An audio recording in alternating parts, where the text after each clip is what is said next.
See my face? Not yet. I do. You're good. All right. Welcome to Bear Swarm. I'm Rob.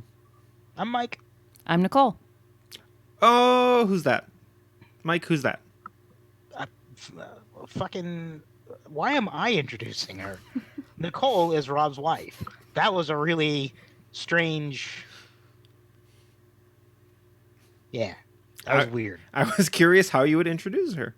If you're like, this is Nicole. She's A lovely woman, very, very kind and gracious, and a warm, welcoming heart. Who, for some reason, married Rob. This is not what he said when I said you'd be joining us tonight. Oh, yeah. You Yeah. like that bitch again? Ugh. More or less. Something like that. I don't remember the exact words that I said. I was like, I think I said, ugh, I hate her. Anyway, so a couple points of business to cover at the top of the show before we get too far into it.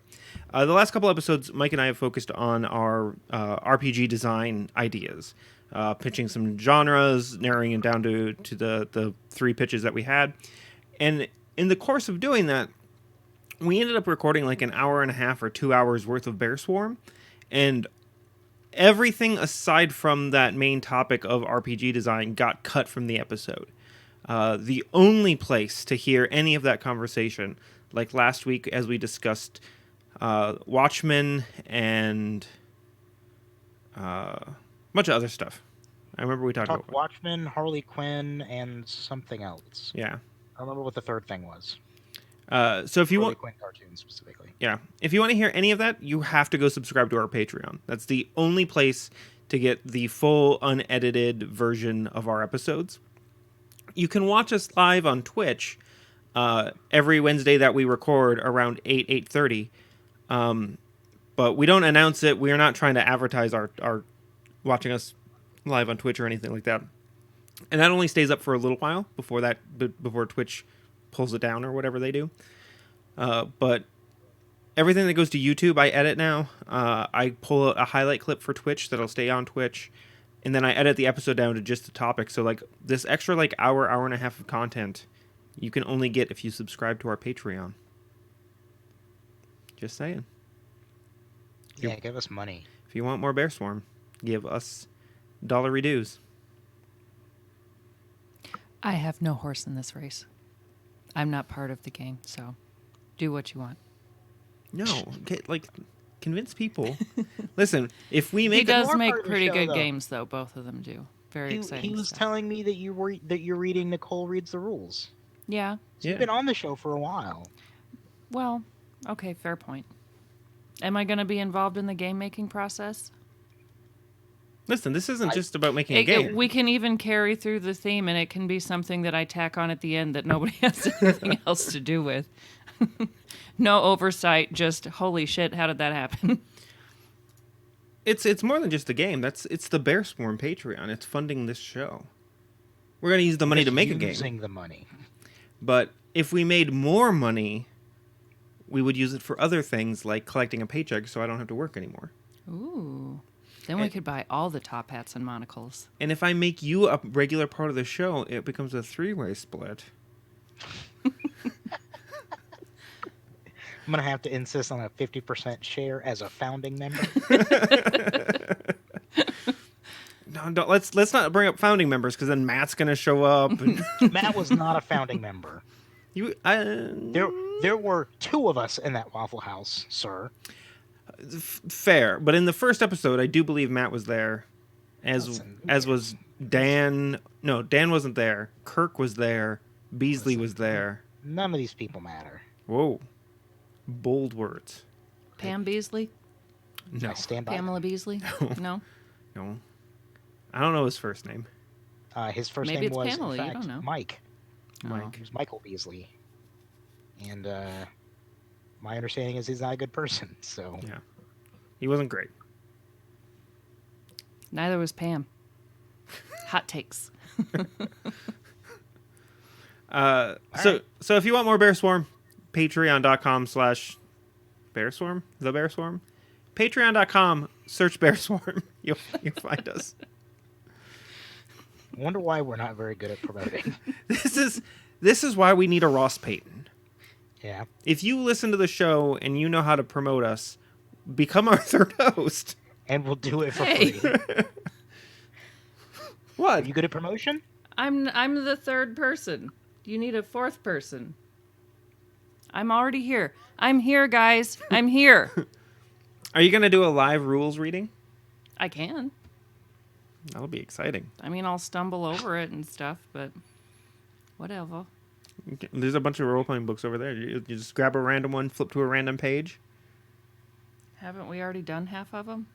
I don't know. Anyway, what else did I want to cover at the top of the show, Mike? I gave you notes. How? No, you did not. How the fuck should I know? Did you lose the notes that I gave you? You 100% didn't give me any notes. Mike, I told you have one job. I was like, In what format would you have given me said notes? verbally before we started recording. That did not happen. Nicole? 100%. I mean, did I not emailed you. I don't know what you did with them. happen. Neither of those things happened.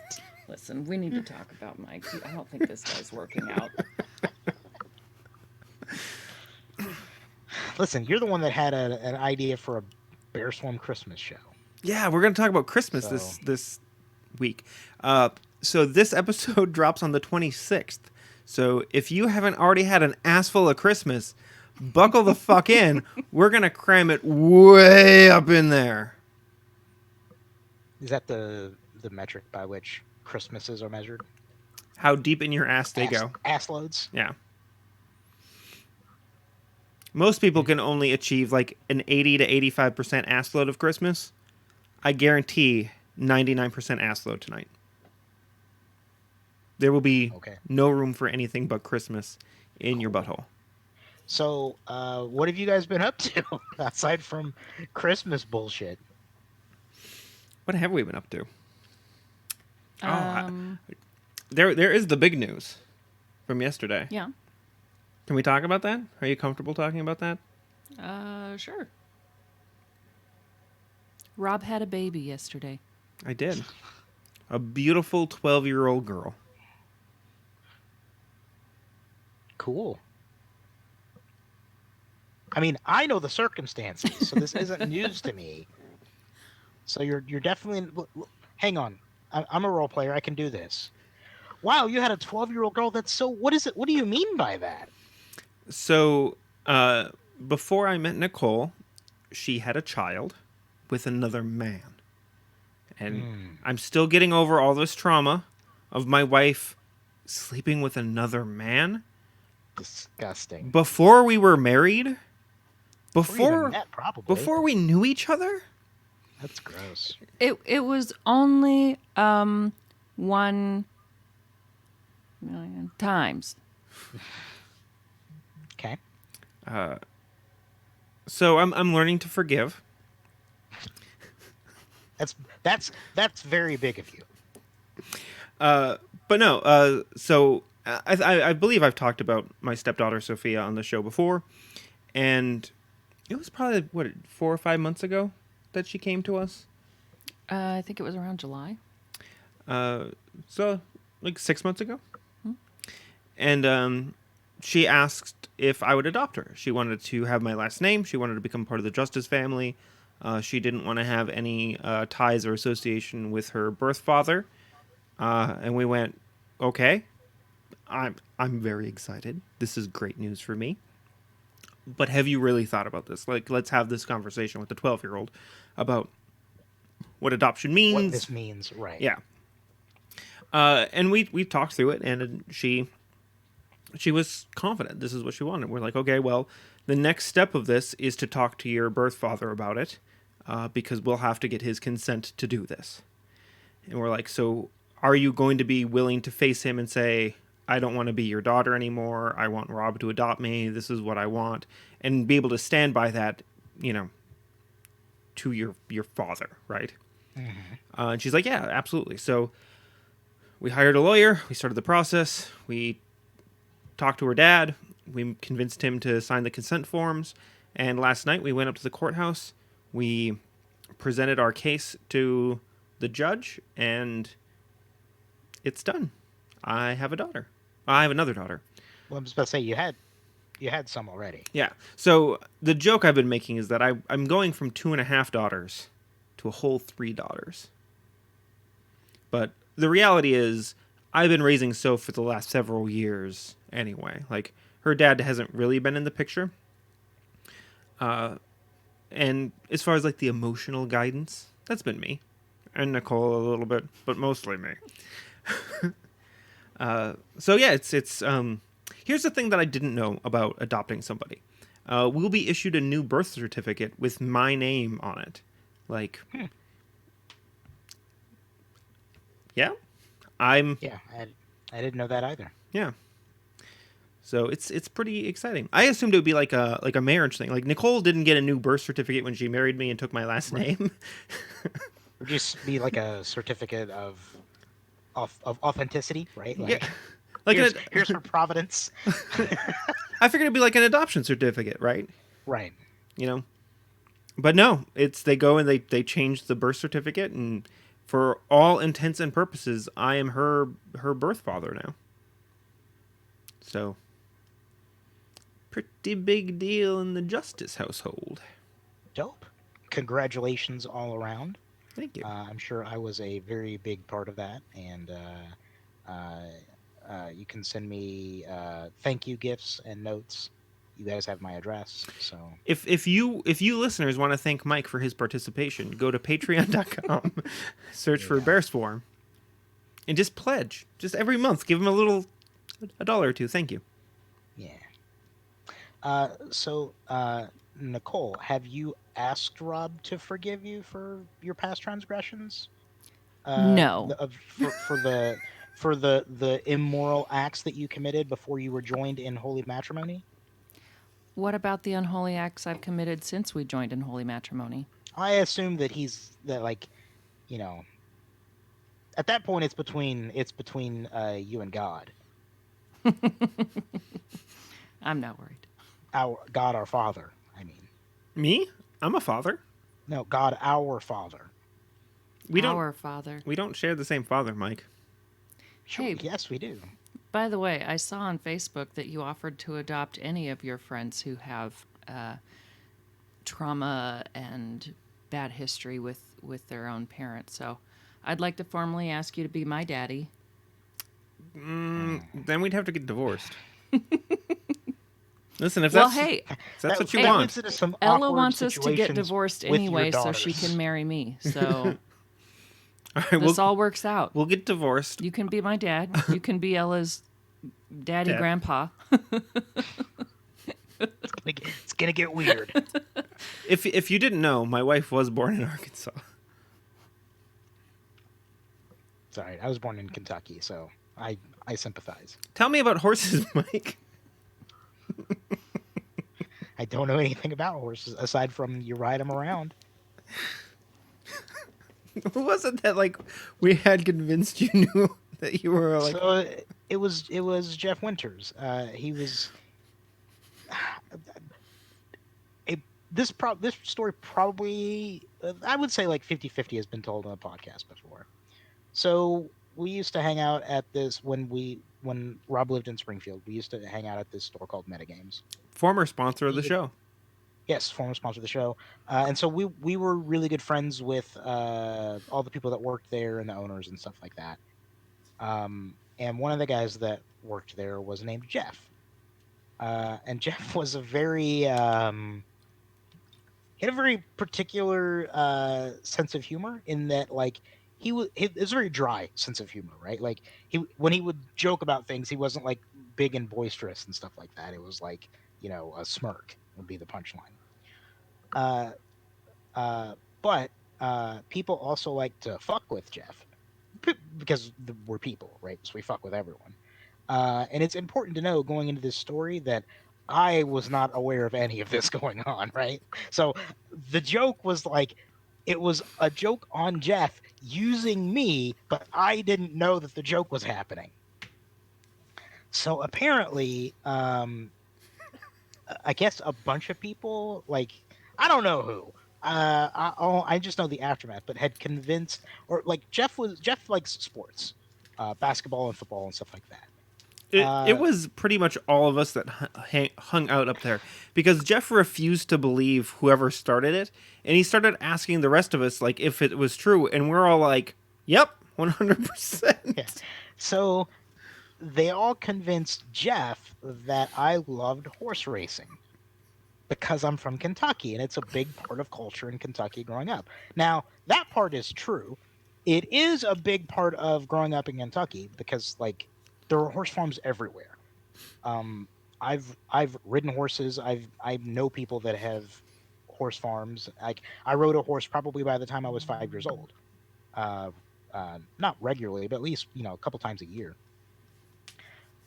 So they convinced Jeff that I was super into horse racing. I was very knowledgeable. I followed it like seriously. So one day we're all just hanging out, talking by the counter, uh, and Jeff is there along with a bunch of other people. And we're talking about something completely unrelated, and there's a lull, kind of just a natural lull in the conversation. And Jeff looks at me and goes, "Hey, Mike, did you win anything in the Derby?" Keep in mind, I'm not in on the joke, so I'm like, "What are you talking about?" And he's like, "The Derby. Did you win anything on the Derby?" And I'm like, "I don't know. Are we doing a bit? What Derby are you talking? What are you talking about?" And he's like, "The Kentucky Derby." And I'm like, "Oh, is that going on?" Because I used to like know when Derby weekend was coming up, but like since I left the state, I don't give a shit. Uh, and he's like, you're not into horse racing?" And I was like, "No. Why do you think that?" And he immediately angrily glared at everyone else in the group who had pulled this joke on him, convincing him for probably for months that I was super into horse racing.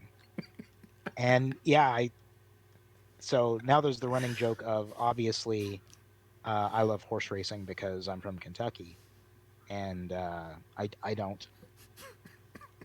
I don't. It's fine. It makes me so happy. But not to absolve yourself, you also fucked with Jeff.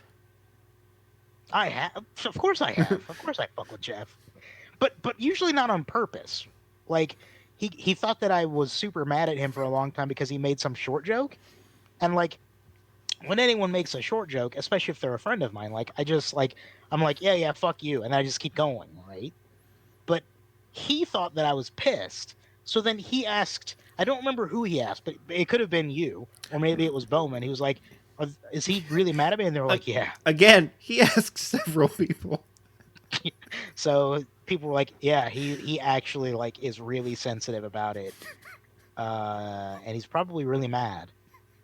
And then like I probably didn't see him for a couple weeks, just because we weren't there at the same time.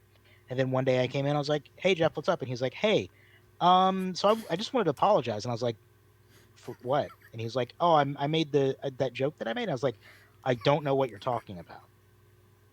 And he again like glared at whoever was nearby, and then told the story. I was like, "Oh yeah, I don't care, whatever."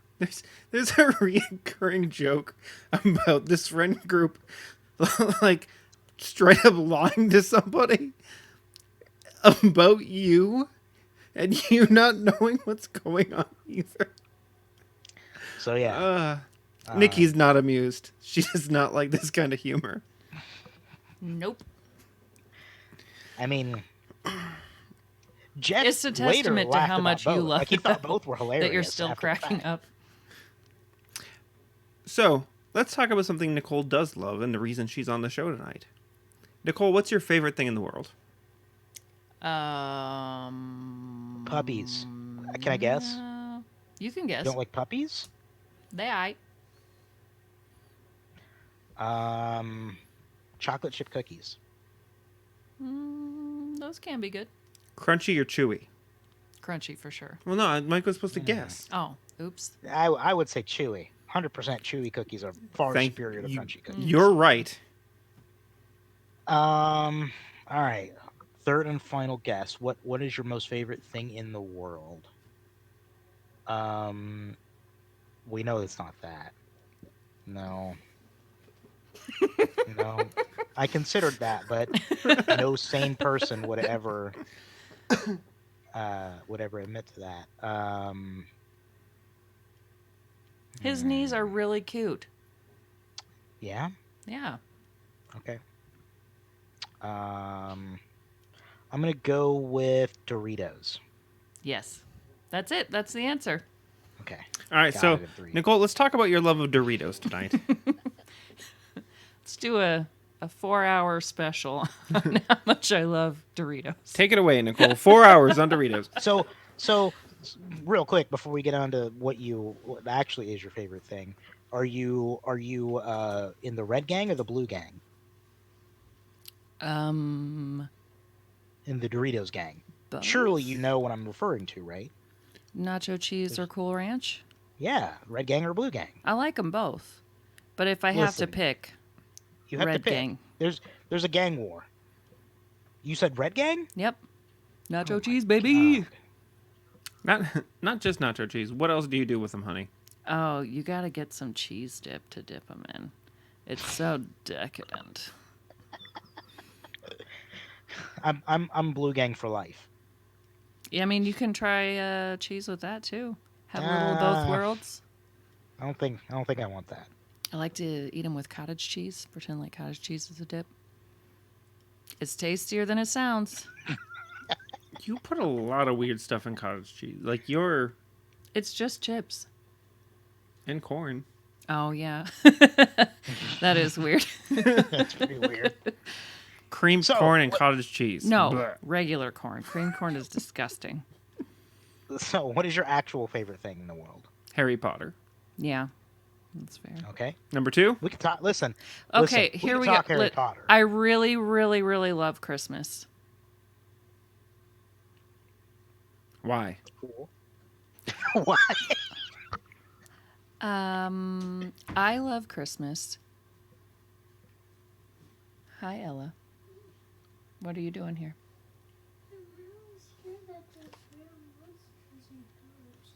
Why aren't you watching your movie, babe? Still really scared that there's no monsters and I'm still really hungry. Ella, remember what I said that I'm going to be doing a show with Daddy and I need you to leave me alone? We'll be up to check on you when we're done recording, okay, baby? Just go watch your movie.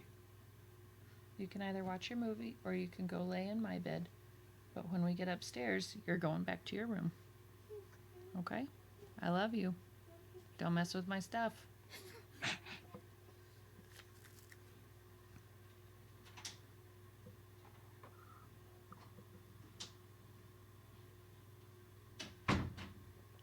What do you think? 5 minutes? 5 minutes before we see her again? Well, who knows? Anyways, Christmas. I love Christmas. I love Christmas because it feels like the time when miracles can happen. That was the cheesiest Hallmark greeting card answer that you could have possibly given. Well, I don't say that disparagingly. It was a exceedingly wholesome answer. From an exceedingly unwholesome woman. it's so special, you guys. So, I think that people who had shitty Christmases grow up to fucking hate Christmas, and people who had great Christmases grow up to love Christmas. And I'm kind of in the middle. So, my parents got divorced when I was 4, and my dad kept moving progressively farther and farther away, and he didn't really have his shit together. But every year on Christmas Eve, that side of the family holds a big Christmas party, and most of the time he would come up from down south and pick me and my sister up and take us to the party, and we'd get to spend a couple hours with him. And the whole rest of the year, you know, we could write letters and probably not get one back, maybe one over the summer or something. Or we could beg mom to go stay with him or harass our aunts and uncles when we were over with them or anything. And it just, it just never worked out. It was probably never going to happen. But at Christmas time, it was real. It could really happen. We could really see Dad. And I think that that's what has carried over for me, is that sense of impossible dreams and desires that you know in your heart you'll never get can actually come on Christmas. That's why I like it. I also love like the whole giving spirit, and like I know that we should have it all year long, and that people shouldn't just, donate to charities and stuff like that around Christmas time. But I love the idea that even if it's for a silly reason, that just so many people would have a little bit of extra kindness in their heart. Was that side of your family like, so growing up, I also, Christmas was a big deal in my family, but my family was never, at least outwardly, religious. Christmas had nothing to do with Jesus in my family. Yeah. But it's Jesus's birthday, Mike. Sure, I guess so. I think it was Santa's birthday, actually. Santa is Jesus. He's part of the Holy Quadrinity. It's Father, Son, and Santa Spirit. It's Father, Son, Holy Spirit, Father, and Son, Santa and Claus. Christmas Spirit. There you go. Yeah. That's what it is. Father, Son, and Christmas Spirit. Yeah, see? Santa.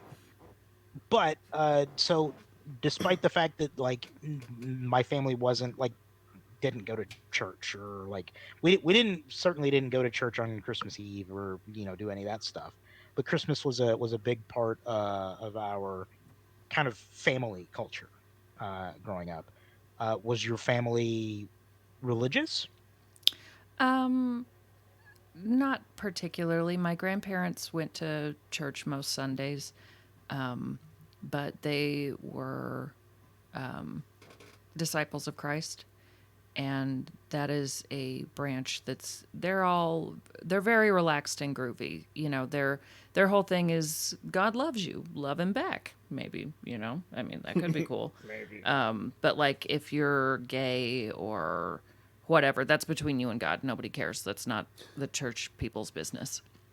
My mom, when I was little, we were Catholic, and then she decided that they were too misogynistic and swung hard the other way and was Wiccan for like a decade. And then she met my stepdad, and he was Catholic, so back to Catholic. And, she kind of samples the whole board, if you will. But it wasn't like a big thing in our household, like the religious side of Christmas. I think we went to Mass once or twice in my life, but now that I'm thinking about it, I'm not sure if it was with my family or with a high school friend. But yeah, there wasn't like overly religious tones. I don't think my dad's side of the family is very religious at all. So describe these big Christmas parties. What was it like? It was at my grandma Becky's house. I can tell that you love it, because as soon as I said describe it, you got this big smile on your face. I like being asked personal questions because nobody ever does. Nobody cares. Rob doesn't give a shit about this kind of thing. Like, he's never going to ask me about my family. I'm a great listener. Something I've been told that I'm excellent at is asking good questions and listening to the answers. I have a strong opinion on that. That I'm a good listener? That you're a terrible listener. This is the first time I'm seeing good listener, Mike. Lay into him, honey. Really? Is this really the time for Yep, that do it. Merry Christmas, Mike. When we went out to eat, because I was like, I want to be your actual friend, not just your Rob's wife. Yeah. I felt like I gave you my whole life story and kept laying out tasty little treats, and you didn't pick up any of them to ask me about. You're just like, oh, mm-hmm. I was like, okay, I'm sorry? well, I was probably super distracted. I guess. One-on-one, I feel like I'm a pretty good listener. We were one-on-one. It was just the two of us, Mike. At this point, I literally don't remember what you're talking about. We went out to some Asian place that you chose, I think. Korean? Yeah, maybe. I literally don't remember this. Yep. I'm very sorry. I for real don't remember this. I feel like that Anyway. kind of makes my point. But anyway, I'm Wow. glad that you're interested now. So my dad was the youngest of 5 boys, and all my aunts and uncles would go, and my cousins. My mom does not like my dad's family. They're all alcoholics, and that was a big part of why my parents got divorced. And so we didn't get to spend a lot of time with them. It was also mostly just Christmas. But I will say this for them. They're not like mean, angry, fighting kind of drunks. They're all very happy, chill drunks. Like they're just having a good time, you know? So that was always nice. Everybody was relaxed and groovy. And we'd get to see our cousins and go down. Like there was always a huge buffet of like cookies and snacks and treats because that side of the family also has a cookie day where all the ladies get together and bake stuff. And that's not the kind of thing that my mom ever did growing up. I mean, she was very busy. She was a single mom with 2 kids going back to school so that she could get a degree and afford anything. You know, so she didn't have time for all that bacon and shit. But as a kid, you're like, man, I really do like these cookies, you know? Yeah. Yeah. So yeah, as a kid. Yeah. So your mom's side, that was your dad's side of the family. Mm-hmm. Is your mom's side of the family also big like that? Like you No. said, he was the youngest of 5. My mom was an only child. My mom was adopted, and I think they had talked about getting another child at some point, but it just kind of never came to fruition. And my mom was 29 when she had me, and my grandparents were, I think, in their early 30s when they had her. All of their relatives don't live here. I mean, you know, they're all deceased now, but growing up, my grandfather had one sister who lived in California and a couple brothers who lived in Oklahoma. And I think my grandmother only had one brother, and he had passed away either when I was very young or just before I was born. So there's not a lot of family on that side, and what there is lives states away. So yeah, no big celebrations or anything like that on that side. I mean, we'd go over to my grandparents' house and open presents, and they were very comfortable. So it was very exciting to go over to Grandma and Grandpa's house because they always spoiled us a bit. Yeah. I think that could be a contributing factor, right? Like smaller family, less extravagant. Yeah, fewer people to buy celebration. gifts for, so you can spend more on each of them. Yeah, and also, it feels more like a party when there's lots of other kids your age around. All like Yeah. you said, your cousins and stuff like that, and your aunts and uncles. Yeah. So okay, so Well, and also what that was it? we were very tight as a family growing up, so they had all the better toys. Like I can remember going over to my cousin's house once and playing Nintendo, and it was so cool. He had his own Nintendo in his room. We had. Do you remember? We had whatever you know, the one with Cubert. Is that the guy with the Atari? exclamation mark and the question mark and the swirly thing and stuff like that The over guy his with head? the And he- exclamation mark, the question mark, and a swirly? yeah. That can be a lot of things. That Oh. could be World of Warcraft. Oh, well, he didn't talk words. He had like swearing over his head. You know how they'll do like That's Cubert. okay, and then he hops on the He hopped on a things. little pyramid thing. Yeah, whatever that was. We had that for like a week, and then my mom got rid of it because she thought it was ruining the TV. Probably like an Atari 8600. I guess. But she works in the medical field, and she had a doctor friend who gave it to us. It wasn't like it was new, you know. His kid's got a Nintendo, so here's the old Atari. Yeah. I mean, we took it. It was great. Like, so we got a lot of help from the people that she knew. Like, she was just reminding me the other day, actually, about one Christmas when she couldn't afford anything. And one of the doctors caught her crying about it. And later, like a front desk person or something told my mom, "Oh, hey, Dr. So-and-so said he found this in the parking lot. It had your name on it." And she opened it and it was bills, you know? It was like his utility bills. He's like, pay these. So No, you mean like cash, like not 20s, like here you owe me $1,000. on Bearstorm, we call those dollary dues. oh, it Yeah, was dollary dues. it was loaded up with dollary dues. Cool. Or, you know, there was another lady she worked with who had grandkids slightly older than me and my sister. And every so often they'd go through their closet and pull out a shitload of clothes. And mom would come home with like 3 trash bags full of stuff. And we'd be like, yeah, shopping.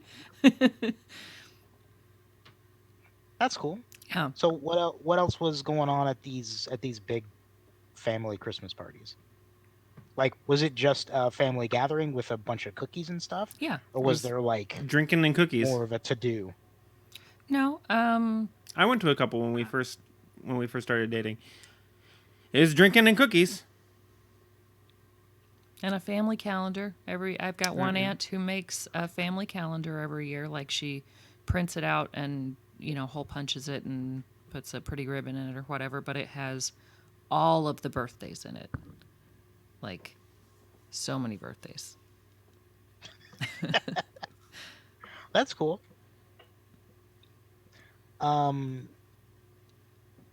So I guess that's where your love of Christmas springs from, is these childhood memories of getting to see all your family that you didn't get to see very often otherwise. Yeah. So why do you still love it? Because you don't want to see those people anymore. Like, we haven't went to their Christmas in a couple years. I know, but it's because it's not about the people. Like I said earlier, it's about the sense that it's a magical time of year when your deepest dreams that you don't even dare say out loud because you know it'll never happen. When those kind of things can really happen and come true. When you can get your heart's deepest wish. So what's the most magical thing that's happened to you on Christmas in, say, the last 6 years? Well, It's an exceedingly specific question. I got engaged. To who? How dare you? His name is Sven. I've been meaning to tell you. Hey, This Mike, seems like a do you good still have an time. extra bedroom? Nederlander. I do.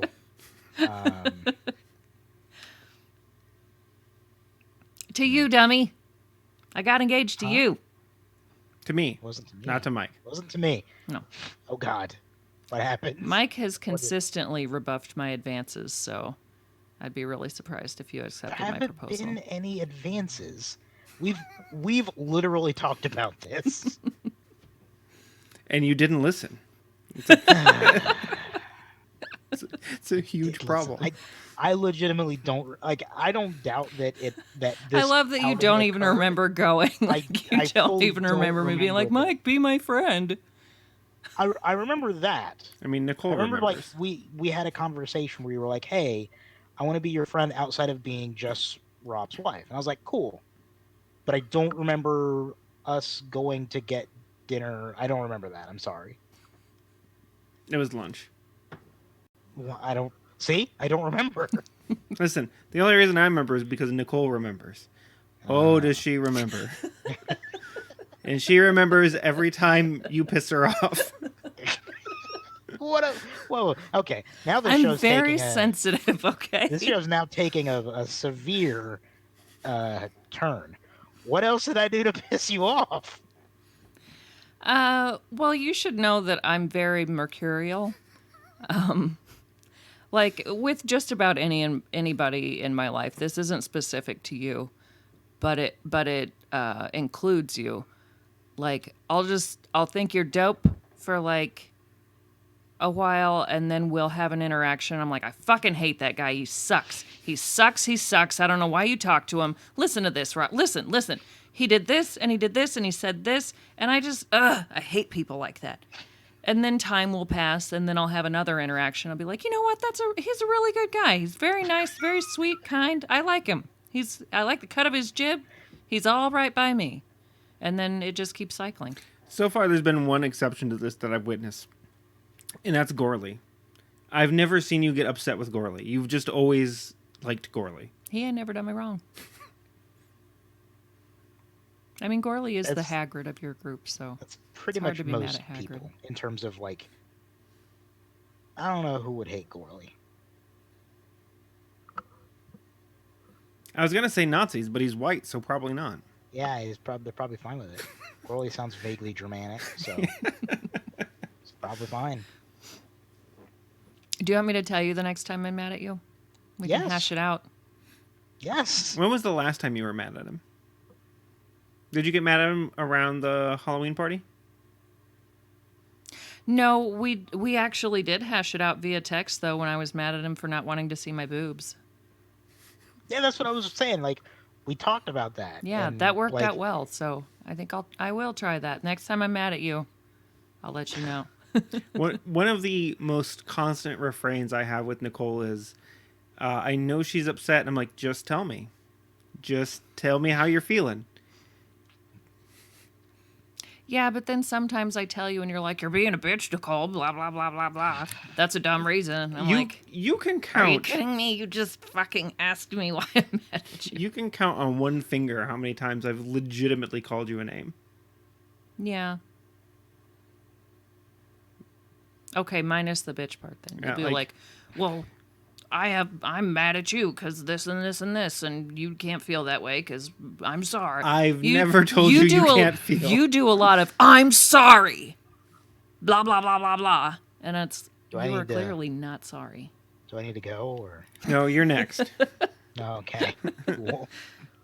She was very mad at you over... Oh, fuck. I thought I would be able to improv something, and I You got nothing. got nothing. I thought that was going to be a genuine moment. No, I'm not. No genuine moments on this show for me. I think Eleanor's back. I saw this comic Wreck-It Ralph, and it's totally scary with all those bugs. Yeah. There's a lot. And I do not like it. Would you feel better if you had one of the kitties with you? Yeah, I feel Okay. Why don't you leave your door open and try to get a kitty to come in with you and snoodle you? It's a good call.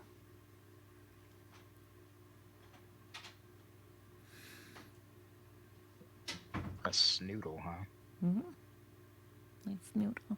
I get the snoodle in there. You gotta snoodle it with your You're nose. good. I'm No, it's very loud. uncomfortable.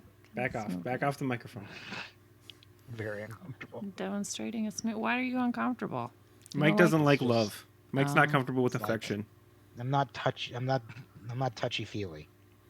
Get one hug a year. Yeah, and there's a certain like. Unless you're like me and you get a free mic hug. It's true. You just wait for other people to cash in their hugs, and then you just sneak in line. Yeah. I feel like you're more generous with hugs to women. That's definitely true. Sexist. Yeah, pretty much. Women and children. Yeah. You would never refuse one of my children a hug. I would not. Have you guys ever had that conversation about, like, if your friend walked up behind you and flopped their dick out on your shoulder, how you'd react? You know what I'm talking No. about? Is that a? No, we've never talked about that. How would you react? I mean, Yeah. I feel like Rob doesn't Probably care, and Mike shrug. is not friends with that And- person And anymore. I'm correct. You are correct. We're not friends anymore. What if it was my tit?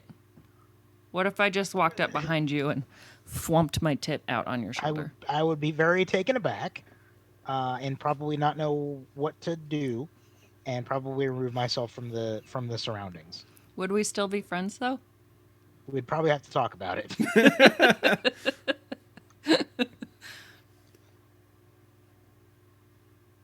so Christmas. Yeah. You guys want to hear some Christmas facts? Sure. Yeah, regale us with Christmas trivia. That's how I prepped for this. I found a few cool Christmas facts. She's scrolling through like a massive list. It's 4 things, okay? It's the birth of Christ our Lord. I know that one. In 1930, a British-based Addis Housewares company created the first artificial Christmas tree made from brush bristles. Brush bristles. Brush bristles. Brush bristles? The company used the same machinery that it used to manufacture toilet brushes. So Christmas trees used to be made out of toilet brushes? Mm-hmm. Same machine. They just dyed it green to be a Christmas tree. So Christmas is poopy. Aren't toilet brushes usually green? Blue, I think, right? Blue? Or white, Bristles or are blue. literally any color. Well, usually the handle's white, but the I think bristles are usually like green or blue, right? I think they're usually white with like a blue end, like the end bristles are blue, and then the rest of it's white. Oh, maybe. Growing up, I had a metal Christmas tree. It was silver. The tree was silver. It wasn't even like a real tree. It was maybe like 2.5 feet tall. It was very tiny. And it was sharp fucking metal. And Aluminum. no, it was like steel. Like, it was a no... That seems like something your dad would do. Yeah, it was like a no fucking around like 1940s Christmas tree.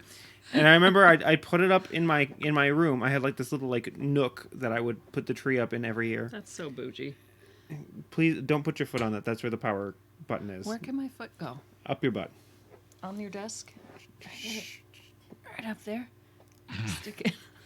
And anyways, every year I put this tree up and I would cut the living fuck out of myself on this tree because it was all just sharp, jagged metal. It was terrible. Mike, We tell always us about had your Christmas real tree. trees. We always had real trees when I was growing up, which was a huge pain in the ass because, like vacuuming was a thing that the kids did, which meant that there were fucking pine needles everywhere. And vacuum cleaners don't deal with those super well, so mostly like you vacuum to get most of them up, and then you spend a half hour picking up the rest by hand because. Like every day too. Yeah, fucking constantly. Hated it. I think your mom just likes to torture you on Christmas. A little. The old Christmas torture. Yeah, you know how it Because is. don't you like drive like 14 hours I used to. every year? It's a 14-hour trip each way to my grandparents' house in Kentucky. And we're there for about 3 days. Well, no, sorry. I'm gone for about 3 days. And 2 of those are spent driving. And 2 of those are spent driving. Barf. It's pretty rough. All right, next Christmas But- fact. The first song ever broadcast from space was Jingle Bells. In a Christmas theme pranked by Gemini 6 astronauts Tom Stafford and Wally Schirra, 54 years ago this Monday, 2 astronauts sent an odd report to Mission Control that read, Gemini 7, this is Gemini 6. We have an object, looks like a satellite going from north to south up in a polar orbit. He's in a very low trajectory, traveling from north to south, and has a very high climbing ratio. It looks like it might even be a very low. Looks like he might be going to re-enter soon. Stand by one. You might just let me try to pick up that thing. The astronauts then produced a smuggled harmonica and sleigh bells and broadcast a rendition of Jingle Bells. You can still find the recording. You can go Google it. It's pretty cute. I thought, space! Space is cool. Space fact. Yeah, Jingle no, bells from I'm- space.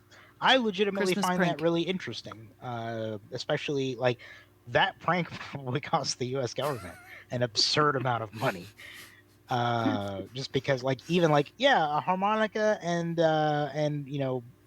what sleigh bells, Mm-hmm. yeah, like that doesn't weigh anything, but getting that into space is still probably at least tens of thousands of dollars. I mean, it's part of your payload now. Yeah.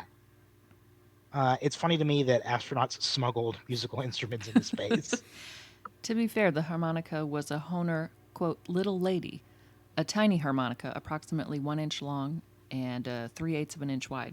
So it's a teeny That's little the same baby size harmonica. as my penis. A cutie little tiny teeny weeny harmonica. Just like your penis. But far more musical. My penis only makes 1 note. Yep. I despise Penises? Christmas music. But mostly because the aforementioned 14-hour each way card rides, Mm. that when I would still go on them, things like Bluetooth were not common. And you know what's on the radio on every fucking station when you're driving across the fucking country on Christmas Eve? Only Christmas carols, only Christmas music. So for imagine that you have to drive 14 hours, and now imagine that you have to listen to Christmas carols the entire way. So Well, I don't like the driving part, but yeah, and like I recognize that the music has a really strong cognitive connective ability, right? Like mm. music connects memories together really well. So whenever I hear those, and whenever I hear Christmas music, and there's a few in particular, like fucking Mariah Carey's "All I Want for Christmas Is You," like oh my That's one god. of my favorites. I also really dislike the Beatles one, Yeah, that um, one sucks. and Feliz Navidad. But all of those make me just like literally teleport me into a car in the dark, exhausted. So That I sucks. despise them. But uh, like I don't know if there's a Christmas song that I like. But Christmas movies don't bug me. Like Christmas movies are fine. Do you have a fave? Do I have a favorite Christmas movie? There's Well, only I mean, one correct answer. it's very popular to say Die Hard. Um, I mean, I'm You're not saying that that is It is very like that's popular. yeah. As an alternative, I would like to introduce The Long Kiss Goodnight. If an action movie that's only tangentially related to Christmas is your jam, try out The Long Kiss Goodnight. Stars Gina Davis, Samuel L. Jackson. Great movie. Brian Cox. Brian Cox. Mm-hmm. I would assume that Rob's only correct answer is Nightmare Before Christmas. No. No? Ugh, gross. Okay. What's your only correct answer? A Muppet Christmas Carol. Okay. Very passionate about this. I would say that I probably don't have a favorite Christmas movie. But they don't like I'm neutral on them. I can watch them if they're on. Fair enough. Even like a Hallmark one. Probably. Those are the best because they're so bad. Single white lady moves to a rural town, falls in love with guy with cowboy hat. He saves Christmas. Yep, that's all of them. They probably kiss for the first time either in front of a church or in front of a Christmas tree in town square. Um, at some sort of winter ball or dance. I should make the anti-Christmas movie. Didn't we watch that a couple of years ago?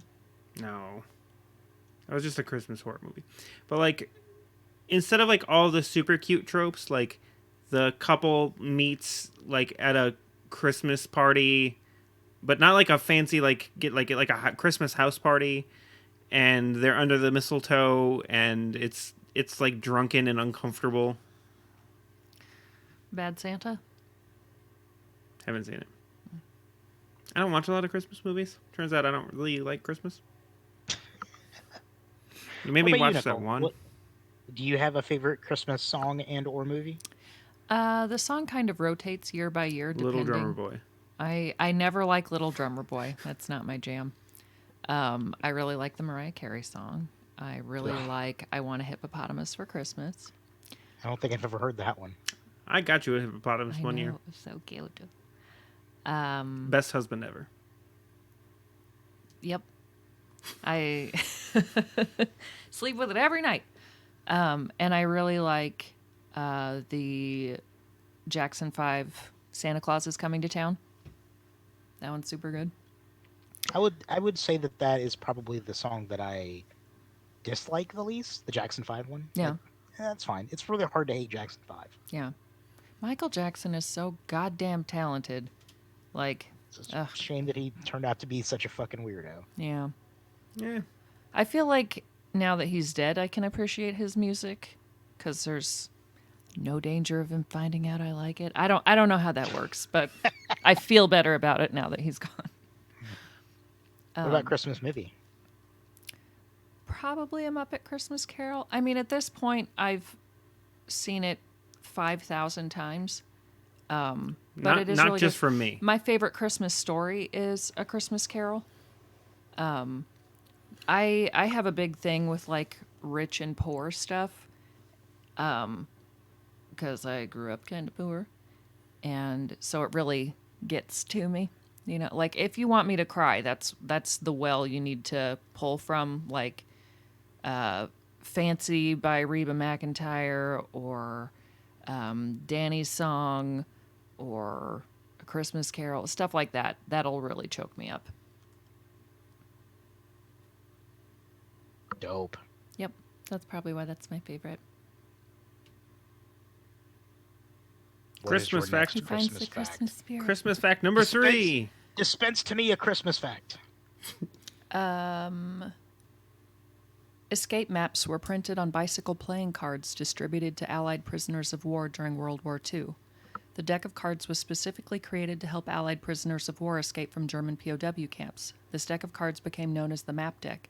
It was made by hiding maps of top-secret escape routes between the two paper layers that make up all modern playing cards. These decks, when soaked in water, could be peeled apart to reveal hidden maps that allowed escaping prisoners to find their way to safety. Only 2 decks are known to survive from this period, and one is owned by the International Spy Museum in Washington, D.C. Due to the nature of the war and the prosecution of war crimes thereafter, the map decks were made a closely guarded secret for many years after the war ended.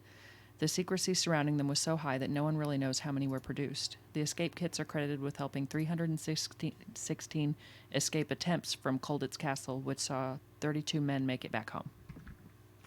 I Why thought was that a was Christmas fact. because they were distributed at Christmas. It was a Christmas Okay. care package.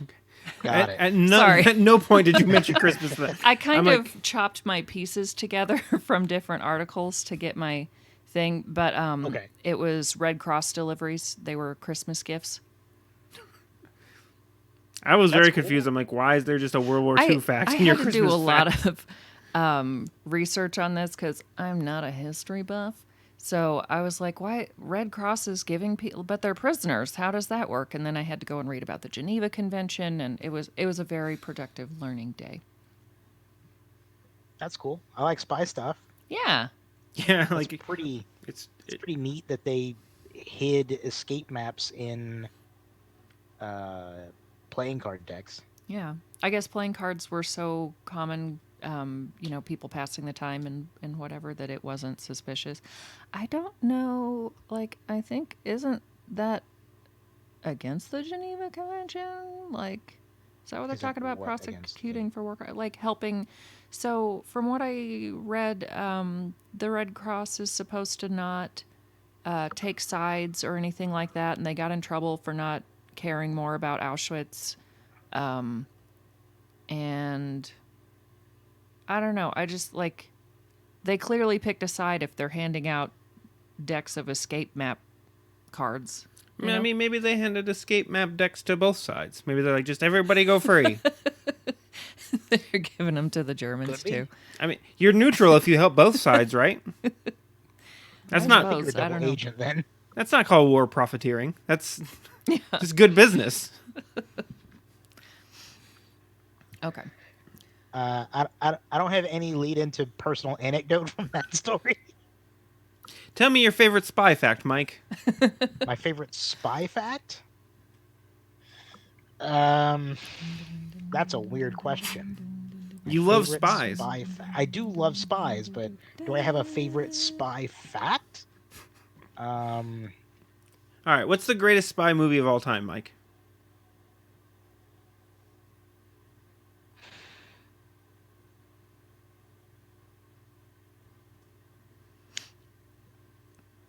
Born Identity. Next Christmas fact, please.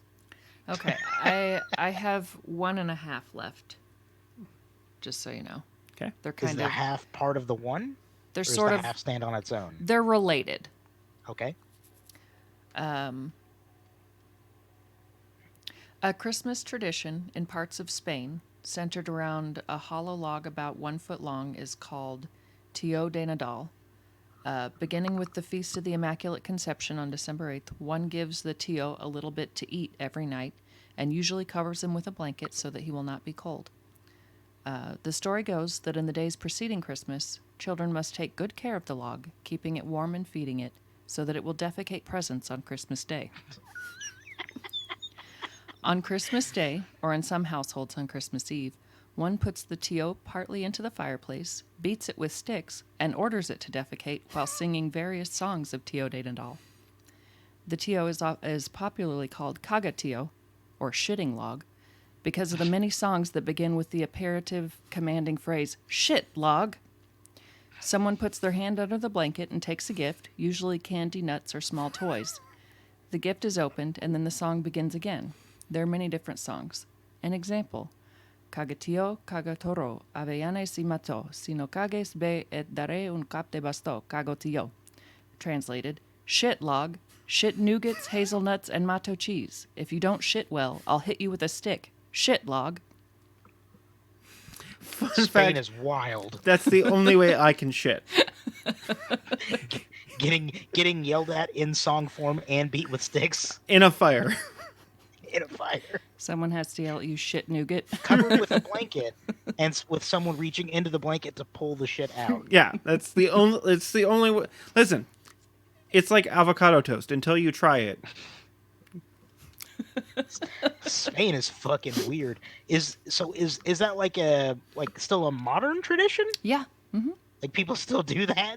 Yeah, I mean, it's changed a little bit over time. Like, they don't usually put it all the way in the fire now, or, like they paint a face on it and stuff like that. But But yeah. they still beat it. They give it a face and then beat it. Yep. But they still yell at a log to shit presents. You need to send a copy of that to me so I can ask Carlos about it. Okay. One of the guys at my work is from Spain. Is he from Catalan? I don't know. That's the region. All I know is he's not from Barcelona, because that's a different place. Yeah. That's not Spain. Oh. Do you want to hear the half fact that's Well, sort of... hang on real quick. Let Okay. me tell Mike this thing that Carlos taught me. Okay. So you know the phrase "not my monkey, not my circus." Yes. The version of that in Spain, which I love endlessly more, is "It's your dog, you wash it."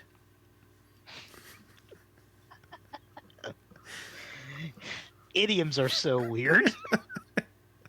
Like, they're fascinating to me, but like taken out of context, or like when you learn about idioms from other places, they're fucking crazy. But like, not my monkey, not my circus. That's a weird idiom, right? Yeah. Like, that's It's fucking strange. so No, it's your dog, wash it. That makes way more sense for ordinary people, right? Like, that's not my problem, is what that means. well, so it's more than that, right? Like, not my monkey, not my circus is like you Pontius piloting this thing. Like, you're like, that's not my problem. I'm walking away. I don't have anything to do with this. Whereas it's your dog, you wash it is like a command. It's like, no, eat shit, Mike. You made this fucking problem. You go solve it. You deal with this. Yeah. So it's your dog, you wash it. One of my new favorite idioms. I like that. I like idioms. All right, shitting log 2.5. El Caganer, the shitter. In Spain, most of Italy, and southern France, traditional Christmas decorations often consist of a large model of the city of Bethlehem, similar to the nativity scenes of the English-speaking world, but encompassing the entire city rather than just the typical manger scene, and a figurine known as El Caganer, who is depicted as a peasant wearing the traditional Catalan red cap and with his trousers down, showing a bare backside and defecating. Also modern. They released an Obama one a couple years ago. Where he's the shitter? Is They he have them of pooping popular on- celebrities and... Go ahead. Is he supposed to be pooping on something in particular, or just like pooping in the streets? Just Like, pooping in the so you streets. said that it's like it's the whole city, Mm-hmm. and then somewhere in that city is this dude It's shitting. like Find Waldo. It is for the kids. Where's the shitter? Really? So They love it. they're So supposed to find the pooper. they enjoy finding the pooper. There are And then beating it with a stick. multiple theories about how it came to be, like what the significance is. I didn't write any of them down because nobody agrees on them. Like it's not a definite hardline thing. But yeah, that's something that children look forward to, finding the shitter. I gotta get out to Spain. Right? That place sounds crazy. Apparently they're way into poop. Just not And Barcelona. Barcelona's not the same. Specifically Catalan. I Well, believe that's southern Spain. It's Catalan. Bear It's the part Swarm, of right. Spain that I want to go to. Bear Swarm 2020 road trip. Yes. I don't think we can drive there. We just got to get one of those ducks. What? The ducks. One of the paddle boat ducks. Yeah, like they Oh. like they have in Branson. It's still not a fucking road trip, asshole. That was the point. Where we're going, you don't need roads. Get out of my head. Those were some great Christmas facts. I gotta admit, Thanks. the last two were really weird. I saved it for last because I thought they would be the most entertaining, the most informational. I want to give you credit because so you made sure that you at least had one Christmas fact that was tailored to Mike's tastes. Here's your spy fact, Mike. Now let's talk about shitting into a log that shits. Which is Tailored playing into for Rob's Rob. tastes. And I don't even remember what the first one was at this point. The toilet brush trees. Oh yeah. Yeah, the toilet brush trees, and then it was Christmas song. I had to in set the space. expectations low. Yeah. Last two, those. Ooh. Yeah. Christmas 2020. I'm doing it in Spain. All right, Mike. Make up one Christmas fact. Make up a Christmas fact. Yep. Okay. The tradition of wrapping presents in brightly colored paper, particularly like bright red and bright green paper, actually comes from northern Germanic and Scandinavian ancient peoples, like Viking and barbaric raiders and that kind of thing, because they would take like white cloths, like white cloth sacks and stuff like that, and dip them in the blood of their enemies, and then bring those back as tribute to the king. So that's where like wrapped presents, particularly in red, and then like green is like like slime and muck and stuff like that. Don't worry about it. It's lost in translation, but something about the green is regal. Oh no, perfect. They would sometimes if they couldn't get home in time, they would wrap the cloths in grass because to keep them from stinking. So that's where the green ones come from. The red ones are fresher. So when you brought back tribute to your king or your chieftain, it would be either red or green. A fresh gift is red. Yes. A stale gift is green. Not necessarily stale. Just it took you a long time to get here. Both were very highly regarded. A traveled gift was green. Yes. A yes. local gift. If you shopped locally, if you went down to your Yeah. local barbaric farmers market, Right. you get red gifts. Yep. Why don't you make up a Christmas fact? Me? Yeah. Let's see. So, it is a commonly believed fact that is not true that the modern interpretation of Santa Claus is derived from a Coca-Cola marketing campaign. The truth is that it was a Pepsi marketing campaign that Coke stole like the next year. So like Pepsi did it the first year, and it was a huge smash hit. So then Coke jumped the gun and did the same ad the next year, but around Thanksgiving, which is why the holiday's been creeping up on the previous holiday. It's a Coke and Pepsi feud. It's whoever can get Santa on TV first wins Santa for that year. Who's responsible for the war on Christmas? The Jews. Like, so, whoa. So if Pepsi and Coke are pushing Christmas outward, trying to one up each other, who's responsible for the underground uprising and keeping the tide? Christians. it's what do you mean? martyrdom. They started the war on Christmas back in I don't know, forever ago. In the 1500s, Puritans banned Christmas because it was too pagan. That's actually true. Ooh. That's not a made up fact. I know they did I- it on my birthday. That's why I know it. I That was the court day or whatever. They were like, "Fuck Christmas." Yeah, it wasn't Neat. until like the 1800s that Christmas became a national holiday. Like you used to have school on Christmas. The good old days. I'm not good at you know? making stuff up on the spot. I'm good at reciting random crap that I read somewhere, but Yeah. only getting it half right. So that's going to have to be good enough. But that's why I was like, I need to call out that that's actually an actual fact because Mike and I were just bullshitting facts. Yeah. Yeah. That was I was about to say, like, that is a fascinating fact that you just made up. Oh, it's real? Even more fascinating? The interesting fact I learned today was that Saint Nicholas was present at the Council of Nicaea. Please don't hit the microphone. I forgot to write down my favorite Christmas fact. What is your favorite Christmas fact? Saint Nicholas is the patron saint of sex workers. He got All I that want title. for Christmas is ass. So back in the day, I guess, if you were an unmarried woman and you had no prospects and stuff, you would become a street person and usually have to pay for your everything with prostitution. And so there's a story about this guy who has 3 daughters and they're really poor and he can't afford dowries. And so St. Nicholas brought them gold and tossed it through the chimney and it fell into their stockings, which they were hanging by the fire to dry. And that money provided their dowry so they didn't have to become prostitutes. So that's where we get stockings from, hanging stockings by the fire.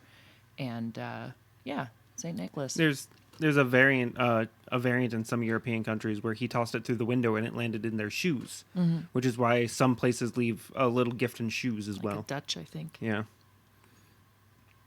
Recently, a podcast I listened to called Our Fake History did an episode on who is Santa Claus, and I listened to that today.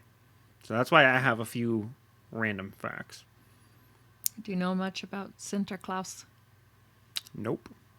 I know more about Belschnickel now, though. Jesus Christ. They talked about Belschnickel a lot on that episode. Belschnickel. Isn't that who Dwight loves? It is. And apparently that's a fairly accurate depiction of Belschnickel. David Sedaris, an author I like, has an essay called 6 to 8 Black Men that's about an informational cab ride he took in Dutchland. Where's Dutchland? The Netherlands? The Netherlands. Yeah. You know, Dutchland. Dutchland. About Sinterklaas and his 6 to 8 black men. Yeah, Black Peter. I think it's similar. Or Black Pete. That's right. Yeah, he talked about that on Our Fake History as well.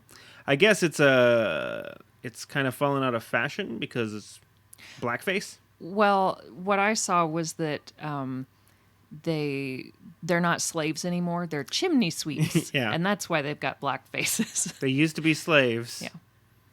And then they were very good friends, not slaves, just friends who like to help out. And now they're chimney sweeps. But they would Sure. take you and toss you in their bags and bring you back to Spain to punish you, which is where the Dutch believe Santa lives. Well, the Black Pete was also an enslaved Moor. Oh, That's okay. just FYI. Yep. Fun Christmas facts. Spain gets wilder and wilder the more I hear about it. Yeah, I'm really excited about this Christmas in Spain 2020. I want to go and There's- shit in the streets somewhere. Bears for You guys can come find me. Find me. Then beat the log. Because a poop can be called a log. Yeah. Yes. I'll shit somewhere randomly. You guys can come find it and And beat draw it a with face sticks. on it. Yeah. I don't want to Get the nuts out of it. Game anymore. I don't wanna play this game anymore. All right. That's Bear Swarm. We've done an episode. That's our holiday special. That's Bear Swarm 2019 Christmas Special Edition. Woo!